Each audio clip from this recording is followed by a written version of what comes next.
नमस्कार, आप देख रहे हैं इंडिया डेली का डिजिटल प्लेटफॉर्म। मैं हूं संतोष पाठक। 1999 में रिलीज़ हुई फिल्म वास्तव द रियलिटी हिंदी भाषा की एक्शन मूवी आपने ज़रूर देखी होगी। ये एक ऐसी फिल्म थी जो अपराध और राजनीति के गठजोड़ को इसमें दर्शाया गया है। इसमें एक डायलॉग बड़ा फेमस हुआ था जब फिल्म के हीरो रघु ने अपनी माँ को गले की सोनी की मोटी सी चेन दिखाते हुए बोलता है 50 तोला 50 तोला। वास्तव में ये 50 तोला तक पहुँचने के लालच में युवा किसी भी रास्ते पर चल पड़ते हैं और अपराध जराइम की दुनिया में कदम रख देते हैं, जिसके बाद उनका क्या हश्र होता है वो आप सभी को पता है। सही मायने में देखा जाए तो बिना राजनीतिक संरक्षण के अपराध का पौधा पनप ही नहीं सकता। राजनीतिक खाद पानी उसके विकास के लिए बहुत ज़रूरी है। अब यहाँ विकास की बात चली है और हम विकास की ही कहानी सुना रहे हैं। विकास से विकास दुबे और पंडित जी और बिकरू का भाई ये बनने की कहानी, और यहाँ से शुरू होती है विकास दुबे की कहानी। हम आपको ले चलते हैं 1990 के आसपास वहाँ पर, क्योंकि उस समय मुलायम सिंह यादव और काशीराम उत्तर प्रदेश की राजनीति में पैर जमा चुके थे और उनकी छाया में पिछड़े समाज के कई इलाके के नेता, स्थानीय नेता तेज़ी से उभर रहे थे। उनका कद बढ़ रहा था। उधर संख्या में अधिक होने के बावजूद ब्राह्मणों की ज़मीन खिसक रही थी। वो अपने नेतृत्वकर्ता की तलाश में थे। स्थानीय स्तर पर भी ब्राह्मणों का कोई चेहरा तलाशा जा रहा था। वहीं साथ में राजनीतिक दल भी स्थानीय गांवों में, कस्बों में नज़र रख रहे थे कि किस ब्राह्मण नेता को अपनी पार्टी का चेहरा बनाया जाए। उधर कानपुर देहात के चौबेपुर इलाके के बिकरू गांव के एक लड़के ने अपने साथियों के साथ मिलकर पड़ोस के गांव डिब्बा के कुछ लोगों के साथ मारपीट की। मारपीट करने वाला ये लड़का ब्राह्मण समुदाय से था और उसने जिस लड़कों के साथ मारपीट की थी, जिनको पीटा था, वो लड़के पिछड़े समाज से थे। तो अब ब्राह्मणों के जो नेता थे, ब्राह्मण का जो चेहरा ढूंढ रहे थे, उनको शायद इस दबंग विकास के साथ वो चेहरा दिखने लगा था और स्थानीय जो लड़के थे वो भी इसके साथ जुड़ने लगे थे। और विकास को भी ये समझ में आने लगा था कि अगर किसी राजनीतिक दल, राजनीतिक नेता के साथ जुड़ा जाए तो शायद कद बढ़ाने में आसानी होगी और हम अपने एरिया पे, अपने क्षेत्र पे, गांव पे, कस्बे पर अपना दबदबा बना सकते हैं। क्योंकि विकास छोटी मोटी छिनैती करता था, चोरी करता था। मारपीट के मामले में बार बार उसको पुलिस पकड़ के ले जाती थी, फिर इधर उधर से कहलवा करके वो छूट पाता था। अब पुलिस से बचने के लिए जब उसने राजनीतिक शरण ले ली, तब उसको ये लगा कि अब वो ठीक रहेगा। इसी तरह पूर्व विधायक थे नेकचंद्र पांडे, उनकी नज़र इस लड़के पर पड़ी। उन्होंने इसको अपने साथ जोड़ लिया। आपको ये भी बताते हैं कि विकास ने बचपन में ही, जब वो उस समय राजनीतिक या जराइम की दुनिया में कदम रख रहा था, तो बुलेट गैंग नाम से उसका एक अपना गैंग था। अब बुलेट गैंग क्यों? क्योंकि 4-5 लड़कों के साथ वो जिस तरीके से चलता था सभी बुलेट पर ही चलते थे, इसलिए उसका नाम था बुलेट गैंग। अब विकास राजनीतिक संरक्षण के साथ ज़मीनों पर कब्जा करने लगा था।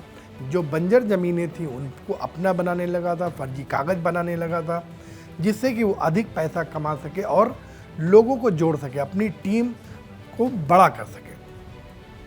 17-18 साल की उम्र में ही उसने एक बड़ी घटना को अंजाम दिया। उसने एक बारात की बस को लूट लिया। अब विकास धीरे धीरे बड़ा हो रहा था, उसका मन भी बढ़ रहा था और उधर ज़मीनों का लालच भी उसका बढ़ता जा रहा था। 1990 में ही बिकरू गांव के झुन्ना बाबा का कत्ल होता है और कत्ल का कारण उनकी 18 बीघे की ज़मीन थी। विकास का नाम इस ज़मीन पर कब्जे को लेकर के और उनकी हत्या के मामले में आता है। इसी बीच विकास चौबेपुर विधानसभा से चुनाव लड़ने वाले हरि किशन श्रीवास्तव का दामन थाम लेता है। उसको लगता है कि अब किसी स्थानीय नेता से उठ करके पार्टी के नेता तक या जो विधायक के साथ जोड़ना चाहिए। और ज़मीनों पर कब्जा के अपने करने की गति को तो वो बढ़ा ही चुका था। ब्राह्मण चेला होने के नाते विकास को उसका पूरा फ़ायदा भी मिल रहा था। 1996 में हरिकिशन श्रीवास्तव ने बसपा से चुनाव लड़ा विधानसभा का, और उनके सामने थे बीजेपी से संतोष शुक्ला। इस चुनाव में बसपा ने जीत दर्ज की, हरिकिशन श्रीवास्तव जीत के विधायक बने, और उनका ये मानना था कि इस जीत में विकास दुबे का अच्छा योगदान रहा है, क्योंकि युवाओं में उसकी पकड़ बहुत हो चुकी थी। तो अब बसपा में भी उसकी पैठ बढ़ गई। विकास दुबे को बसपा के बड़े बड़े नेता जानने लगे, और इसी में जो है चुनाव की जीत का जो जश्न मन रहा था, उसी बीच में लल्लन वाजपेयी के भाई के साथ विकास का विवाद हो गया।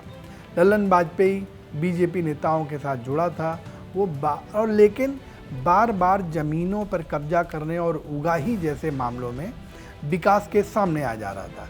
अब यहाँ पे वर्चस्व की लड़ाई थी, दोनों ब्राह्मण चेहरा थे और दोनों ही ज़मीनों पर कब्जा करना और आगे बढ़ने की चाह में दौड़ रहे थे। लल्लन वाजपेयी को भी ये लगने लगा था कि अगर विकास दुबे का कद बढ़ जाता है तो फिर उसको हटना पड़ेगा, और विकास दुबे को भी ये महसूस होने लगा था। इसी के चलते 12 अक्टूबर 2001 को विकास दुबे ने लल्लन वाजपेयी के घर पर ही हमला बोल दिया। लल्लन वाजपेयी बीजेपी का आदमी था। उसने उसी समय राज्य मंत्री संतोष शुक्ला को फ़ोन कर मदद की गुहार लगाई। जवाब में संतोष शुक्ला ने कहा कि ठीक है, हम पहले सिवली थाने जाकर फोर्स लेकर मौके पर आते हैं। विकास दुबे को भी इस बात का संज्ञान हो गया, आभास मिला कि, और वो सीधे थाने ही पहुंच गया। सिवली थाने पहुंचने के बाद विकास की और संतोष शुक्ला की बहस होने लगी। गहमा गहमी के बीच में विकास दुबे ने संतोष शुक्ला पर थाने के अंदर ही गोली चला दी। राज्य मंत्री की हत्या हो गई, और उस समय प्रदेश के सूबे के मुख्यमंत्री राजनाथ सिंह थे। बीजेपी का राज्य मंत्री, थाने के अंदर उसकी हत्या होती है, और प्रदेश में बीजेपी का ही मुख्यमंत्री। पुलिस उसके बावजूद भी एकदम खामोश रही, स्तब्ध रही, स्टैचू बन के खड़ी रही, और गोली मारने के बाद विकास थाने से निकलकर अपनी गाड़ी में बैठकर वहां से चला जाता है। उसको किसी ने गिरफ्तार करने की कोशिश तक नहीं की। उसका वो खौफ लोगों के अंदर उसके चेहरे पर दिख रहा था। काफ़ी राजनीतिक दबाव के चलते, क्योंकि बसपा की से जुड़ा हुआ था और बसपा की छवि खराब हो रही थी, उस दबाव के चलते 2002 में विकास को आत्मसमर्पण करना पड़ा। लेकिन सबसे बड़ी बात यह है कि कुछ ही समय बाद उसे बेल मिल गई, वो बरी हो गया। क्यों? क्योंकि राज्य मंत्री संतोष शुक्ला की हत्या के मामले में पुलिस को एक भी गवाह नहीं मिल सका। जबकि बीजेपी सरकार थी तब भी उनको गवाह नहीं मिल सका। यहाँ तक कि संतोष शुक्ला के सरकारी गनर और ड्राइवर ने भी विकास दुबे के खिलाफ गवाही नहीं दी। अब यहाँ से विकास का मन और बढ़ गया। उसे लगा कि जब थाने में हत्या करने के बाद भी उसका कुछ नहीं बिगड़ा, यानी कि उसको राजनीतिक संरक्षण पूरी तरीके से मिल रहा है, अब उसका कोई कुछ बिगाड़ नहीं सकता। अब तक वो इसको राजनीतिक संरक्षण उसको इसलिए भी मिल रहा था क्योंकि उसका दबदबा आसपास के करीब 25 गांवों तक था, जिससे वो चुनावों को प्रभावित करता था, चाहे वो प्रधान का चुनाव हो, जिला पंचायत का चुनाव हो या विधायकी का चुनाव हो। तो उसमें क्या है, युवा वर्ग और तमाम लोग उससे इतना जुड़े हुए थे, प्रभावित थे कि वो जिस तरफ चाहता था वोट उस तरफ पड़ जाता था। तमाम प्रयासों के बावजूद विकास दुबे को लेकिन कानपुर के बाहर पहचान नहीं मिल पा रही थी।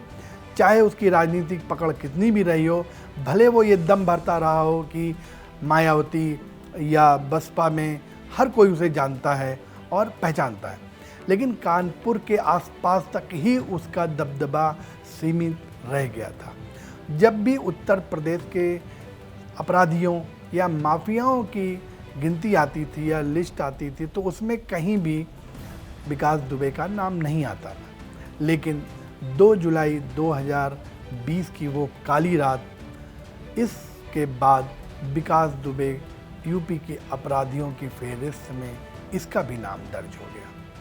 वैसे तो दुबे के खिलाफ बहुत सारे मुकदमे थे, दर्ज थे, लेकिन पुलिस उसका कुछ भी बिगाड़ नहीं पा रही थी। लेकिन जब एक राहुल तिवारी नाम के शख्स ने विकास दुबे के खिलाफ 307 का मुकदमा दर्ज कराया, तब पुलिस ने उसके घर पर दबिश देने की योजना बनाई। गुपचुप तरीके से पुलिस ने दबिश डालकर विकास दुबे को गिरफ्तार करने की कोशिश की, लेकिन विकास दुबे की राजनीति में भी उतनी ही पकड़ थी जितना उसकी पुलिसिया तंत्र या प्रशासन में भी थी।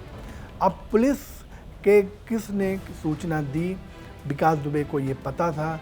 विकास दुबे ने पुलिस के आने की पूरी तैयारी की और घेर करके जेसीबी खड़ा करके बीच में रास्ते को रोक करके पुलिस दल को घेर लिया और विकास दुबे उसके साथियों ने उस काली रात में करीब 8 पुलिस वालों को मार दिया, जिसमें सीओ देवेंद्र कुमार मिश्रा, एसओ महेश यादव, चौकी incharge Anup Kumar, sub inspector Nebulal, constable Sultan Singh, Rahul, Jitendra और बबलू थे।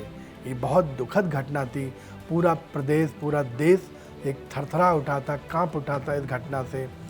इसके बाद विकास दुबे ने अपने तमाम राजनीतिक आकाओं से संपर्क किया, लेकिन आका भी समझ चुके थे अब ये आकाओं के लिए विकास दुबे एक सरदर्द बन चुका था, वो इससे बचना भी चाहते थे। तो कई बड़े नेताओं ने तो विकास दुबे का फ़ोन भी नहीं उठाया। अब वो किसी तरह बचता बचाता यहाँ से भागा, लेकिन इस बार भाग्य और समय उसके साथ नहीं था। बिकरू कांड के बाद करीब हफ्ते भर तक फरार विकास दुबे को उज्जैन से गिरफ्तार कर लिया गया था और 10 जुलाई 2020 को रास्ते में कानपुर से पहले ही पुलिस फ्लीट की गाड़ी पलटने के बाद वह हथियार छीनकर भागने लगा, तो पुलिस ने उसका इनकाउंटर कर दिया और जो जराइम की दुनिया के लोगों का जो हश्र होता है वही विकास दुबे का भी हुआ।